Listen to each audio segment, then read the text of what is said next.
May I answer, Your Honor? Go ahead, you're recognized. Thank you, and good evening, Your Honors. Just for the record, Your Honor, I've been appointed as PCO of PhilHealth 2 years ago. So it was late November, so this is my second year, my 24th month as PCO. It's been, prior to my appointment, Your Honors, it's been 12 years that the benefit packages of PhilHealth have been enhanced. So, hindi po nagalaw, no? With inflation and everything, hindi po na-adjust or na-enhance yung benefit packages ng PhilHealth. As soon as I was appointed, Your Honors, on my first year, I already made a number of adjustments, no? Specifically, the ones for stroke, ischemic stroke, pneumonia, dialysis, hemodialysis sessions increased to 156, no? And then this year, last February 14, we had a 30% increase almost across the board among our 9,000 case packages. And after that, we also have a lot of other enhancements, no? And every month thereafter, I think for the whole year, marami pong enhancements. So I think the first reason, I would narrow it down to 3 reasons, Your Honors, no? The first reason is, kaya po nagkumpul-kumpul yung pondo, Mr. President, kaya nagkumpul-kumpul po yung pondo is because 12 years po, hindi na-enhance yung case packages. That's number 1. Number 2 po, nagkaroon po tayo ng pandemic for 2.5 years.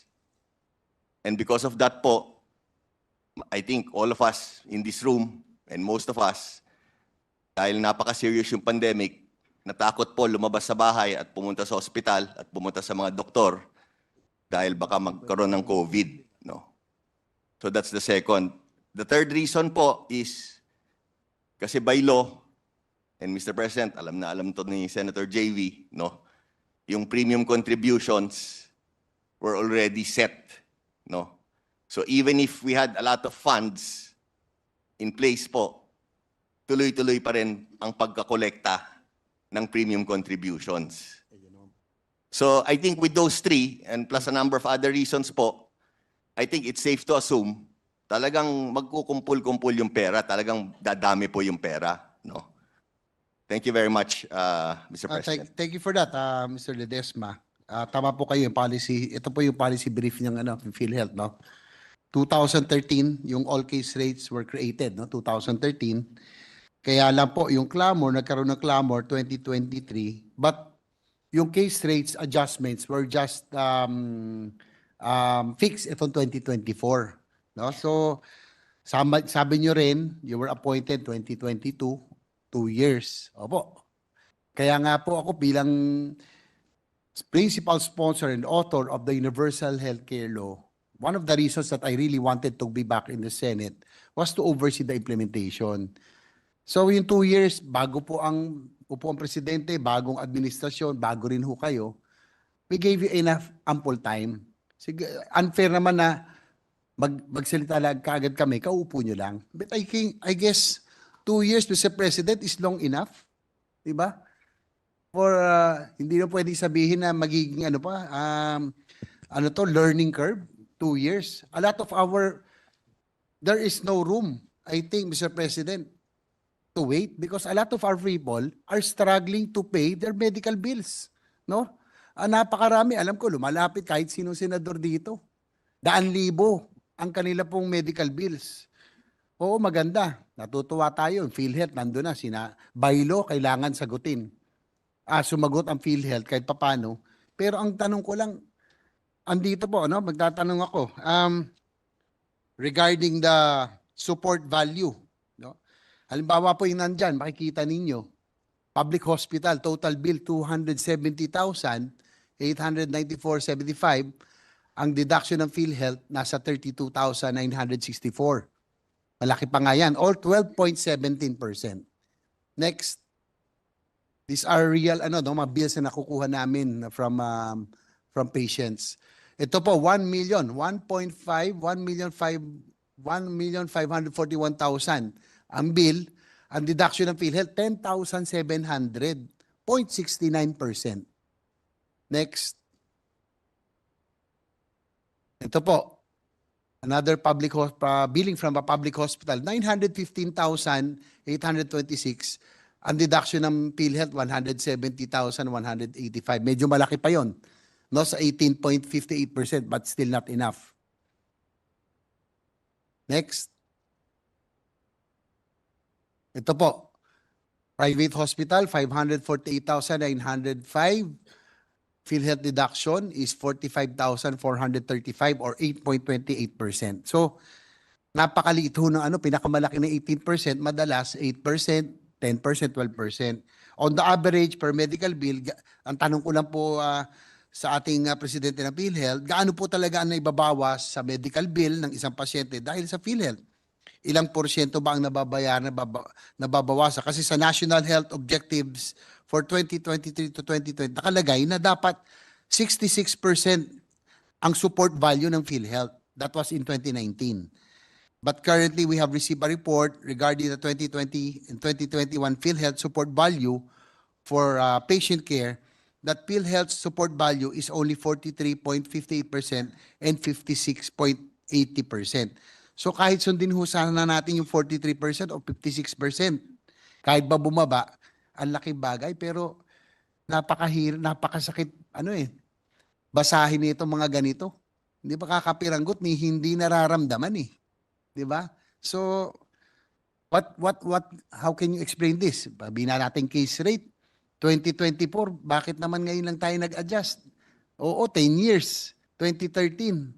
Di dapat nag-adjust na ho kayo kaagad. We have to be proactive kasi napakarami nahihirapan. Probably we are living in we're comfortable in our offices, but a lot of people are struggling to pay their hospital bills. And that's the reality. So sana maintindihan nyo, Mr. Ledesma, hindi po ako, nothing personal against you, but principals, as the principal sponsor and author of this landmark legislation, it frustrates me that by now, entering the 5th year of implementation of the Universal Healthcare Act, sana nararamdaman na ito ng taong bayan. Sana ang tao hindi na pumipila kung saan-saan, PCSO, PAGCOR, di ba? May one-stop shop pa ngayon. May pumupunta sa politiko, yun nga iniiwasan natin eh. Di ba? So, sige po, pwede ako yung sumagot. Thank you very much po, Mr. President, Senator JV. Thank you so much for this opportunity. No? First of all, Senator, I just want to reiterate muna. No? So, 12 years po yan, hindi nagagalaw yung case rates. Now, I respect your opinion, Mr. President, na binigyan ka na namin ng 2 years. Okay? So, if we can backtrack po, no? I entered November 2022 po. 2 months after, in February po, nag-adjust na kami ng case rates. And that's the first time po in 12 years. So, ang point ko lang po is, siguro naman po, maybe you can give me some slack, Mr. President. As soon as I came in, immediately may adjustment. And if you look back po, it's been so long, diba? So, bring in, pasok po ako, after a few months, may increase kagad. Now, I'll move forward a little po. In 2024, this year po, so I mentioned earlier, last February 14, may 30% almost across the board. Next month po, ayoko lang pangunahin po kasi mukhang si President Marcos wants to be the one to announce it, no? Pero next month po, maglalabas po kami ng another round. So we did 30% last February 14. Next month, we're going to do another round of 30 to 50% on top of the 30%. So before the year ends po, magiging 60 to 80% increase almost across the board, no? So again, po, with all due respect, no, I'd like to think medyo nagiging aggressive po kami, no? And we're not gonna stop there. Aside from that po, we've increased the capitation rates. It used to be 500 pesos for public and 750 for private. Again, for the longest time yan. Pagkapasok ko po, times 3 namin. In fact, up to today, everyone is celebrating the huge increase, no? Yung mga local officials, yung mga governors, yung mga doctors. So again, I really respect the opinion, Mr. President, but I'd like to think po, nagtatrabaho naman po tayo. Marami po tayong ginagawa and we're being aggressive. Also, just to add to that, in the last SONA that the President, that we had last July, alam mo, it's been, I think, I don't know how many years namin ni-mention ng PhilHealth in a positive note. Eh, again, sorry, this sounds self-serving, Mr. President, but after the last SONA, almost everybody, including the lawmakers, are saying, wow, ang ganda naman ng PhilHealth. Puro PhilHealth, ah. Parang pinakamaraming hits, pinakamaraming accomplishments, PhilHealth. So I think even our beloved President Marcos acknowledges what we are doing in PhilHealth. No? That's good So to hear. now, again, Mr. President, if I may be allowed, Your Honor. So, yes, I agree po, 2 years is a long time, no? But I think po, with all due respect to your honorable senators, and of course, Honorable Senator JV, Mr. President, parang wag naman sabihin na wala po kaming ginagawa. Kasi, like I said po, within a few months, it's been so long that the case packages have been enhanced. Pagkapasok ko, wala pang 1 quarter, ginalaw na namin. And then, this year, we're going to do something unprecedented, which is unheard of for the longest time. We did 30% across the board, which was already reverberating. And next month, we're going to do another 30 to 50% increase at the minimum, might even be more, no? And we're not gonna stop there because as Senator JV knows, Honorable Senator JV, no? Ang target talaga ng universal healthcare is talagang no copay, walang out of pocket, no? No balance billing. So tuloy-tuloy talaga to, and I'd like to assure this very honorable committee, Mr. President, Senator JV, we will not stop. We will not stop. We will continue to be aggressive and we will continue to work hard. Thank you very much, Mr. President. Thank you, Mr. President. There was a clamor, no? Buti po, umaksyon kayo. There was a clamor because kasi nga po yung case rates napakababa at napakaliit ng sinasagot. Well, ang ganda hong pakinggan talaga, no? Yung inyong report card, kung babasahin yung financials, PhilHealth is very healthy financially. That is good to hear. But ang tanong ko lang sa inyo, what do you perceive of PhilHealth? Ano ba tingin nyo sa PhilHealth? Is it a financial company? Is it an insurance company? Is it a private corporation that at the end of the year, we are proud na meron tayong 89 billion na reserve fund. Pagmamalaki natin, ng savings natin, 89 billion. Mr. Ledesma, ako po ay matagal na rin po sa public service. Gaya ng presiding officer, nag-mayor po ako. And as an LGU, nag-mayor din si Senator Tolentino, yung pondo po namin pang ospital or for social services, at the end of the year, dapat inuubos yan. Kasi pag may savings ka, ibig sabihin, you're a failure. Ang daming naghihirap ang bumili ng gamot, nakapila, magbayad ng ospital. Ang laki-laki ng savings mo, hindi mo ginamit. Ganun po kami sa gobyerno. When you have a fund for social services, inuubos po yan dapat. Hindi natin dapat ipagmalaki na meron tayong savings. We are not a private corporation, Mr. President. Dapat ba ipagmalaki? 89 billion reserve namin, healthy kami financially. Gayong napakahirap. Ang dami naghihirap, nakapila sa mga ospital. Ito, nalulungkot ako, pinuntahan ko isang dati namin leader. Magkano yung kanilang billing? Halos 1 milyon. Ang sinagot lang ng PhilHealth, kakapiranggot. Wala pa yatang, magkano nga yun? Parang 90,000, 1 million po yung billing.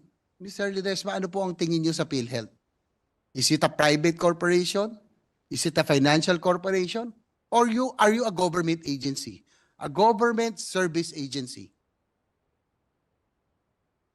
Can I answer, Mr. President? Apo, go. Thank you. Again, thank you very much, Senator JV. Mr. President, we agree. I agree with all your points, no? First of all, I feel PhilHealth is a health insurance company, no? We are here to provide health insurance to 116 million Filipinos.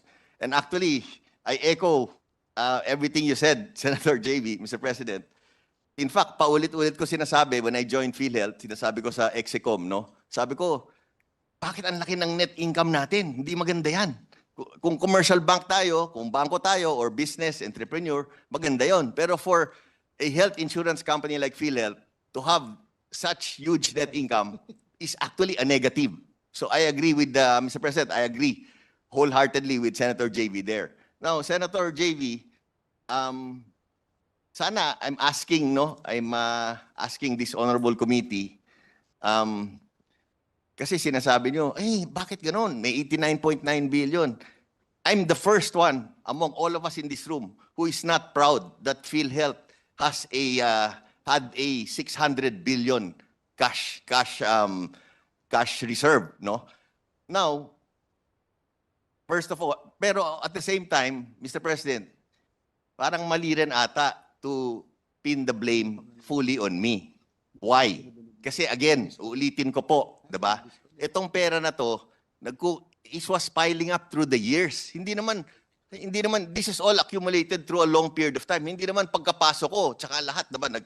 So I think it's wrong to point the finger at me. But anyway, But Mr. President, just to clarify, sabi mo, wag ikaw ituturo. But sino ituturo namin? Mr. President, Ba dapat leadership to? yes. Yes, Mr. President. Actually, again, if I may, Mr. President, what I'm just saying is, yes, I take full responsibility po, no? Pero like I said, yung 600 billion na pondo niyan or even yung 89.9 billion, all of this were not accumulated in 1 year or in 2 years. This was in Understand? the fact, diba? So parang, kasi po, kapapasok lang po natin noong November 2022. But again, I take full responsibility po. Anyway, now, to move forward, like I'm saying, aside kasi from the increase in benefit packages, another thing we've done in PhilHealth since I joined po is increase our payments of claims to hospitals, which has been an issue, no? Yung fraudulent claims at saka yung payment ng claims na hindi nababayaran yung mga hospital. Again, kung titignan po natin yung mga numero, ang tataas po ng increases doon. In fact, as of now, as of today, I think we average around 15 to 16 billion a month, no? And all of this, we get commendation letters from both public and private hospitals as we have really moved forward in this area, no? So lastly, what I want to say is, Mr. President, we hear Senator JV's comments and issues loud and clear, no? But I'd like to think po, we are really addressing this directly, no? Because number one, like I said, we have started aggressively enhancing the benefit packages. And if I may add, no, last April for breast cancer, which used to be a 100,000 peso package, we increased it to 1.4 million, no? That's just an example and a lot of others, no? And every month may mga lumalabas kaming bagong enhancement, no? So Sorry to cut you short, Mr. Ledesma. I hear you. Okay po, no? Magandang marinig na nag-increase na po yung benefit packages. That's how it should be. In by law, yung ZPA benefit packages, talaga napakalaki. Ang problema, hindi rin alam ng tao. So kung sinasabi niyong madami ng accomplishment ang PhilHealth, ang tanong ko lang simple, bakit hindi nararamdaman ng tao at mga pasyente ito? Bakit ang dami pa rin hindi nakikita sa hospital billings? I'm hoping that you would understand also our frustration because pinaghirapan namin ipasa batas na ito. Hindi basta-basta ito. It is an ambitious measure, no doubt. It is talagang ambisyoso ito na to ensure all Filipinos. But you know, it's a 10-year program. We are already entering the 5th year of implementation. That by now, people should already be feeling it. Oo, nagkaroon ng improvement do sa out-of-pocket expense, pero kakapiranggot kung titignan nyo, kung titignan nyo yung mga billing na amin po nakikita, kakapiranggot, mukhang hindi man lang na this will hardly make a dent doon sa kanila pong babayarin. Halimbawa po, 1.4 million yung nakikita nyo po dyan. Tapos ang deduction ng PhilHealth, 15,000. Kung mahirap ka, Diyos ko. Sa public hospital pa ito. Di ba? So, siyempre bilang mga author nito kami po, sponsor, sasabihin ng mga tao, ano ba yung batas na pinasa nyo? Hindi namin nararamdaman. I hope that you will understand our frustration because when we passed this law, we were so proud. Not because it's an achievement, but more so because we know that this will be of big help and alleviate the hardships of every Filipino. Alam nyo, nung nag-mayor po ako, doon ko nakita yan. Na isa sa pinakamabigat na pinapasan ng ating makababayan yung medical expenses. Minsan po, alam niyo, na mga nag-mayor dito yan, pag umikot ka sa barangay, may ipon po sila, OFW, 5 million yung inuwi. Magkasakit ng cancer ang isa. May dinadialysis. Merong bypass. Ubos kaagad ang inipon. Kaya nga po, mahirap man, ambisyoso man ang batas na ito, we really strive hard to pass this law. Because for the simple reason, we know for a fact that medical expenses is one of the biggest burdens that each Filipino family is facing. Sana po maintindihan niyo po ito. We do not have the time. I know, 2 years, we want to give you the slack. Opo, kaya nga po hindi ako nagsasalita tungkol dito eh. Di ba? We wanted to give you time. But ang hindi po makapaghihintay dito, yung makababayan natin nahihirapan, magbayad, dagihikahos. Hindi alam sa kukuha pambayad ng hospital bills nila. Mr. President. Kaya nga po umabot tayo sa Senado para dito eh. Mr. President, can I reply, please? Yeah. Thank you. Thank you, Mr. President. Thank you, Senator JV. Mr. President, yes, we understand and we agree. We agree with Senator JV na masyadong... If I may interject, Majority Leader. intervention of Senator JB, may I remind our resource persons, especially since we have suspended the rules, to temper the responses with an iota of humility and perhaps answer correctly the questions being propounded by a member of this chamber, so that we can have a semblance of sincere discussions here, engagement with a member of this chamber, Mr. President. Just a gentle reminder to our resource person here, who was given the chance when we suspended the rules to respond directly to to a member of this chamber, because the usual rule, Mr. President, is that we allow the chairman of the subcommittee to respond. So we're not here in a committee hearing. I've been hearing several times the word committee. We're here in the plenary, Mr. President. Just a reminder to our resource persons. Thank you. Thank you. Thank you, Majority Leader. I may remind the President of PhilHealth, the resource person, to please answer the question with respect and also to temper his voice, because Senator JV has been very fair in his questioning, and may I remind the resource person to answer the questions directly without any insinuation of disrespect. You may proceed. My apologies, Mr. President. My apologies to this honorable plenary. And likewise, Mr. President, just want to clarify, no? Wala ho akong minamanok o binabata para sa PhilHealth. Had you performed well, had PhilHealth performed well, wala saan tayong pinag-uusapang ganito eh. Diba? Kung naubos nyo po yung pondo nyo, humingi kayo ng subsidy o kung kinakailangan pang magdagdag ng pondo, we will be more than willing kung ginastos ng tama at maayos at alam namin na marami ang nakinabang. Diba? Kung kinakailangan mag-supplemental budget pa para lang kung ito'y mararamdaman, I think this body will be more than willing to spend. Kaya wala ho I just want to clarify kasi may narinig ako, meron daw akong binabata, meron lang tayong sinasuggest. Kasi kinakailangan ito turn around kung sakasakali. It's not just you. We need to revamp and reorient the whole PhilHealth, yung pag-iisip. Hindi tayo private insurance company. We are a government agency, service agency that is tasked to give access to healthcare and ease the burden of every Filipino. Yan po ang dapat na ginagampanan ng PhilHealth. Mr. President. You may respond. Thank you, Mr. President. We agree po with Senator JV. Mr. President, with your permission, if I can add a few things, no? I know time is of the essence. We at PhilHealth all understand na maliliit pa yung out of pocket. Kailangan we have to move as fast as we can. Naintindihan po namin yan. Talagang po, we are at this stage po talaga, ever since I joined, na talagang naghahabol po kami. No? So we are... Correction lang po, hindi po maliit ang out of pocket. Mataas po ang out of pocket expense. Excuse me, sorry po. Yes, that's what I meant po. Mataas ang out of pocket. Sorry po. So we are at this point na talaga naghahabol kami. Now, again, with the permission of this honorable plenary, no, ang hiningi po lang sana namin sa PhilHealth is this, no. Anyway, sinabi ko nga earlier, nag 30% across the board na kami noong February. Next month, magdadagdag kami ng 30 to 50% across the board. So, talagang very substantial po yung increases na yan.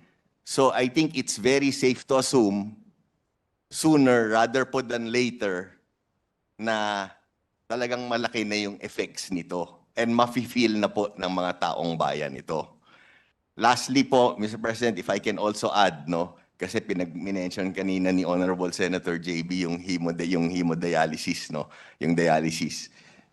Doon po, sa SONA po ni PBBM last year, yung pinakamalakas na palakpak po, yung in-increase namin from 90 to 144 to 156 hemodialysis sessions, no. And then just very recently, in-increase po namin from 2,350 to almost 6,300.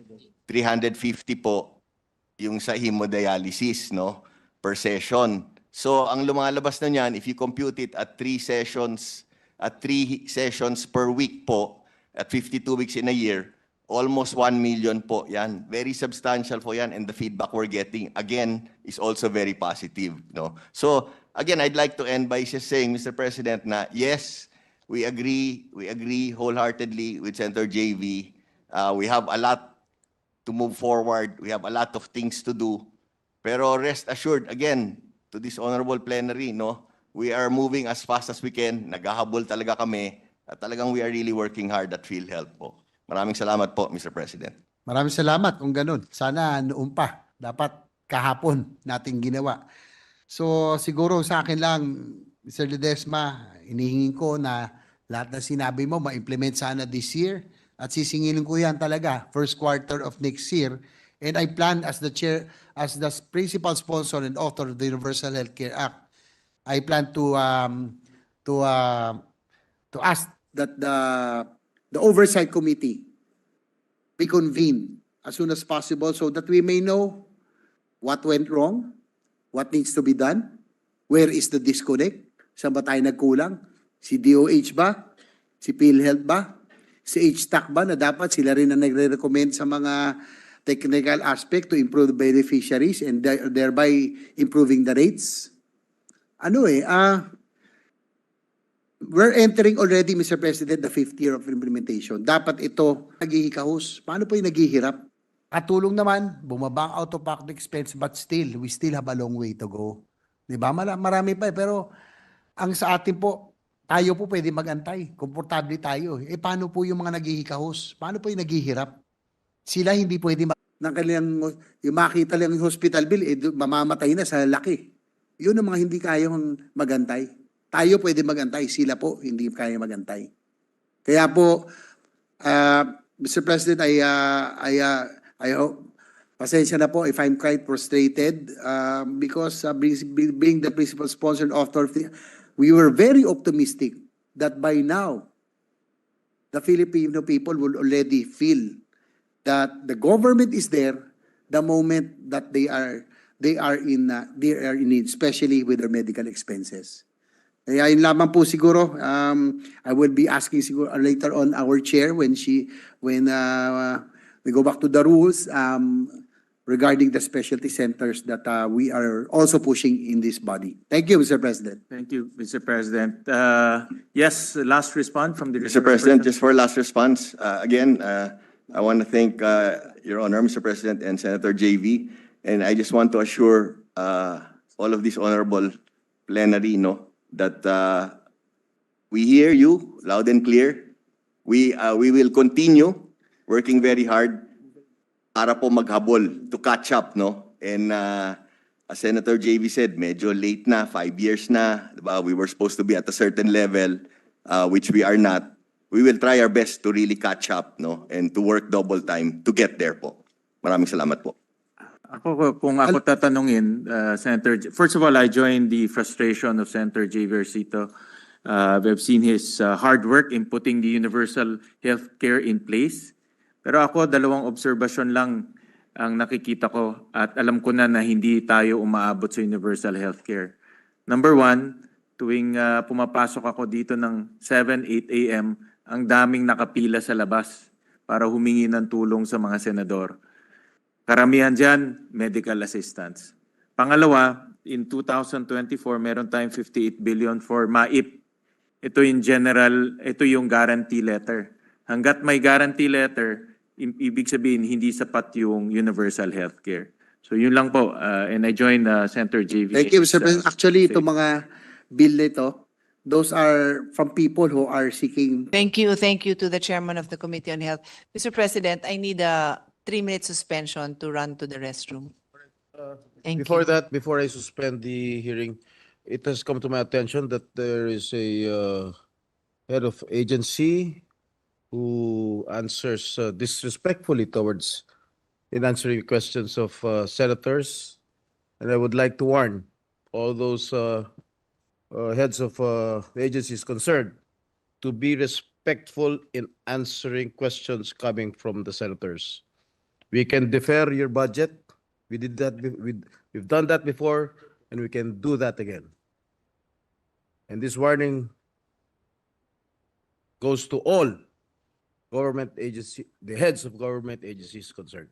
Session suspended.